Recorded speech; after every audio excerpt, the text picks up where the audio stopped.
सांगलीमध्ये एका कार्यक्रमाच्या निमित्तानं उपमुख्यमंत्री अजित पवार, रोहित पवार आणि जयंत पाटील, चंद्रकांत पाटील हे एकाच मंचावरती आले। आता इतके सगळे नेते आपल्याला राजकीय एकाच मंचावर आल्यानंतर राजकीय टोलेबाजी ही पाहायला मिळणारच। कोणी षटकार मारला, कोणी यॉर्कर टाकला, तर कोणी गुगली टाकली, पण खरा सामना या दरम्यान रंगला तो अजित पवार आणि रोहित पवार या काका पुतण्याच्या जोडीमध्ये। बघूया।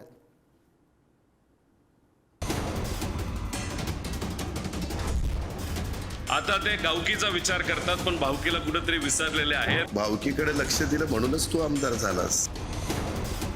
उपमुख्यमंत्री अजित पवार, आमदार जयंत पाटील, रोहित पवारांसह मंत्री चंद्रकांत पाटील एकाच मंचावर बघायला मिळाले। निमित्त होतं प्राध्यापक डॉक्टर ND पाटील विधी महाविद्यालयाच्या उद्घाटनाचं। ज्यावेळी अजितदादा आणि रोहित पवार या काका पुतण्यातील जुगलबंदी लक्षवेधी ठरली। अजितदादा गावकीकडे लक्ष देता थोडं भावकीकडे सुद्धा लक्ष द्या असा टोला रोहित पवारांनी लगावला। तर भावकीकडे लक्ष दिलं म्हणून तर तू आमदार झालास, मला सल्ला द्यायच्या नादाला लागू नकोस असा दम अजितदादांनी भर व्यासपीठावरून पुतण्याला भरला। अधिवेशनामध्ये काही वर्षांपूर्वी मी भाषण केलं। अनेक लोकांनी सांगितलं चांगलं भाषण झालं, चांगलं भाषण झालं।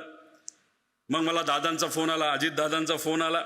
त्यावेळेस आम्ही एकत्रित होतो पार्टी म्हणून। त्यांनी सांगितलं की भाषण चांगलं झालं, पण एक गोष्ट महत्वाची तुला सांगतो। म्हणलं काय?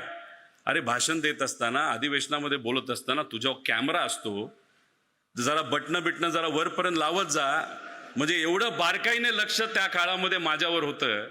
आता ते गावकीचा विचार करतात, पण भावकीला कुठेतरी विसरलेले आहेत। अर्थमंत्री आहेत, कुठेतरी निधीच्या बाबतीत त्यांनी तिथं विचार करावा अशी मी विनंती करतो। काही जण पहिल्या टर्मलाच त्यांना वाटतं की मी मोठा झालो पाहिजे, मी भाषण केलं पाहिजे।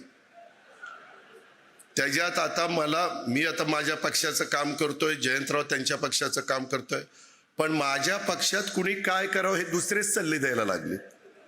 मला तर काही कळतच नाही काहींचं। अरे तुमचं तुम्ही बघा ना, आमचं आम्ही बघू ना, काय करायचं आणि काय नाही करायचं। मगाशी बोलत असताना काहींनी सांगितलं किंवा दादा गावकीकडे लक्ष आहे, भावकीकडे पण लक्ष द्या। भावकीकडे लक्ष दिलं म्हणूनच तू आमदार झालास। जरा जयंतराव त्याला विचारा किती मतं पडली, पोस्टल बॅलेट मध्ये आलाय आपण। यानंतर रोहित पवारांनी आपला मोर्चा मंत्री चंद्रकांत पाटलांकडे वळवला। चंद्रकांत दादा भाजपचं खरं सोनं आहेत असं कौतुक करत रोहित पवारांनी भाजप आमदार गोपीचंद पडळकरांवर निशाणा साधला। काही बेंटेक्स खालच्या थराला जाऊन बोलतात असा टोला नाव न घेता पडळकरांना लगावला। मी राजकारणाच्या ठिकाणी राजकारण आहे, समाजकारणाच्या ठिकाणी समाजकारण। पण दादा तुम्ही सोनं आहात, पण आत्ताच्या काळामध्ये काही बेंटेक्सचे लोक या जिल्ह्यामध्ये तिथं फिरत आहेत आणि खालच्या लेवलला जाऊन काही मोठ्या नेत्यांबद्दल तिथं टीका करतात। त्यामुळे या बेंटेकच्या सोन्याचं काय करायचं हे भाजपच्या खऱ्या सोन्याने तिथं लक्षात घेतलं पाहिजे असं मला तरी तिथं वाटतं। राजकारणामध्ये तर मी अनुभवतो, जे रोहित पवारांनी खंत व्यक्त केली की राजकारणाची लेवल सरकली। ती लेवल कुठून सरकते तर ती मनातून सरकते, आणि त्याचा संबंध ह्या मानसशास्त्राशी घालून पाडून बोलण्याचा विषय असू दे।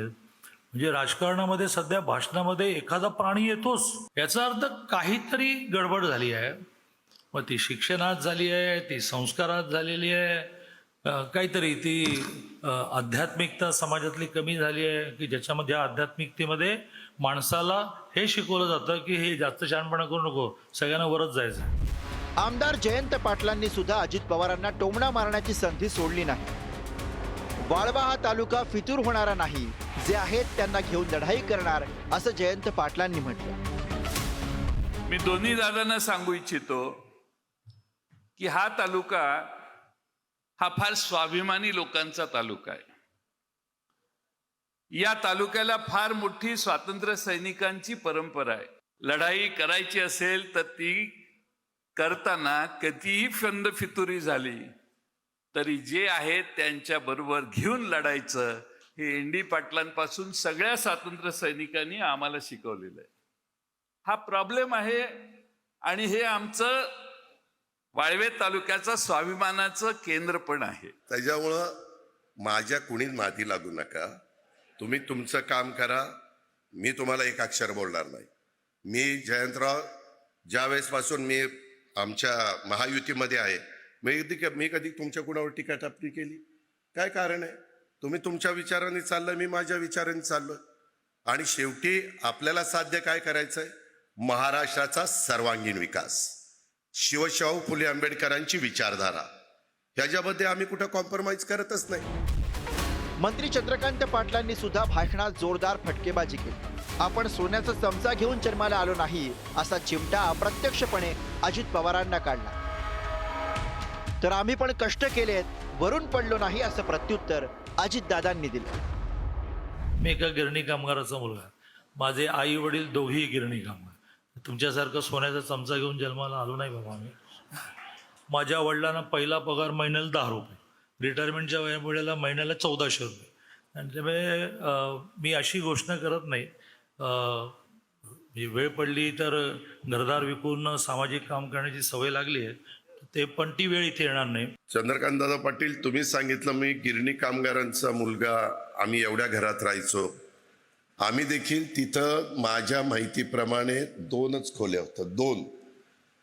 आम्ही प्रशांत कित्येकदा गॅलरीमध्ये झोपायचो. विचारा त्याला.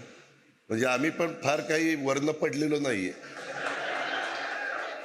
नाही, सांगतोय की आम्ही पण काही तोंडात काय सोन्याचा चमचा घेऊन जन्माला आलेलो नाहीये. आता नंतर रोहितच्या वेळेस परिस्थिती बदलली, ती गोष्ट मी घेते, खोलात जात नाही. सध्याच्या राजकीय वातावरणात एकमेकांचे विरोधक एकाच व्यासपीठावर येणं टाळतात. पण प्राध्यापक डॉक्टर ND पाटील विधी महाविद्यालयाच्या उद्घाटन प्रसंगी नेते आपले हेवेदावे विसरून एकत्र आले. हीच संधी साधून कुणी यॉर्कर टाकला, कुणी षटकार मारला, तर कुणी गुगली टाकली. स्वप्नील पाटील, पुढारी न्यूज, सांगली.